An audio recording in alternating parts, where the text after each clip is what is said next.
Hi అండి, అందరికీ నమస్కారం. కిరణ్స్ కిచెన్కి స్వాగతం. ఈరోజు మనం చాలా సింపుల్గా టేస్టీగా ఉండే క్లబ్ శాండ్విచ్ తయారు చేస్తున్నామండి. దీనికి కావాల్సిన పదార్థాలు: బ్రెడ్ తీసి పెట్టుకోండి. ముందుగా దానిలోకి గ్రీన్ చట్నీ తయారు చేస్తున్నాను అండి. ముందుగా మిక్సీ జార్ తీసుకొని ఒక 3-4 పచ్చిమిరపకాయలు, 4 గార్లిక్ వేసుకున్నానండి. అది దాంట్లోకి పుదీనా బాగా కడిగి కొద్దిగా తడి లేకుండా ఆరబెట్టుకున్నాను. ఒక గుప్పెడు చేతి నిండుగా తీసుకొని వేసి ఒక అర స్పూన్ ఉప్పు వేసి మెత్తగా పేస్ట్ చేసి చట్నీ పెట్టుకుంటే మనకు చాలా వాటికి ఉపయోగపడుతుందండి. దోశల్లో పైన వేసుకోవడానికి, అప్పుడప్పుడు చాట్ తయారు చేసుకోవడానికి అన్నిటికీ ఉంటుంది. తయారు చేసి పెట్టుకోండి. తర్వాత ఒక 4 స్పూన్లు శనగపిండి వేసి దాంట్లో వాము, కొద్దిగా ఉప్పు, కారం వేసి నీళ్లు పోసి బాగా లూజ్గా కలుపుకున్నానండి. బజ్జీ పిండి లాగానే కొద్దిగా లూజ్గా 4 బ్రెడ్ స్లైసెస్ తీసుకొని ముందుగా ఒక స్లైస్ మీద గ్రీన్ చట్నీ పూసాను. పైన ఇంకొక బ్రెడ్ స్లైస్ పెట్టుకొని టొమాటో సాస్ పూసాను. దీనికి మీ ఇంట్లో ఏ చట్నీలు ఉంటే ఆ చట్నీతో తయారు చేసుకోవచ్చండి. ఇవే అని లేదు, ఏవైనా చట్నీలు ఉంటే అవి చేసుకొని దానిపైన మనం ఇప్పుడు గార్లిక్ పౌడర్ వేసాను.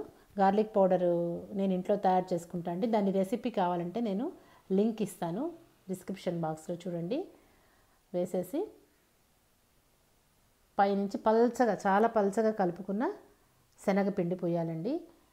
చుట్టుపక్కల అంత ఎక్కువ వద్దు, పైన 2 వైపులా పోయండి. చుట్టుపక్కల కొద్దిగా పూసుకోండి, ఎందుకంటే మనం షాలో ఫ్రై చేస్తున్నాం కదా, ఉడకచ్చు ఉడకకపోవచ్చు. అందుకని తయారు చేసి పెట్టుకొని ప్యాన్లో కొద్దిగా వెన్న వేసి దాని మీద మనం తయారు చేసి పెట్టుకున్న క్లబ్ శాండ్విచ్ పెట్టేయండి.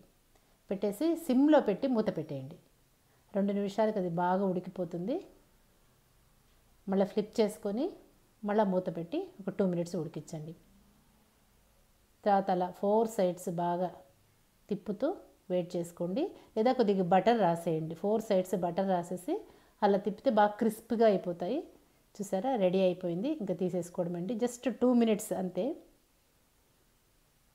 అంటే మన శనగపిండి పల్చగా ఉంటుంది కాబట్టి త్వరగా ఉడికిపోతుంది. చూసారా లోపల లేయర్స్ ఎంత బాగుందో. మీకు ఇంత కారం వద్దనుకున్న వాళ్ళు పొళ్ళు అవాయిడ్ చేయండి.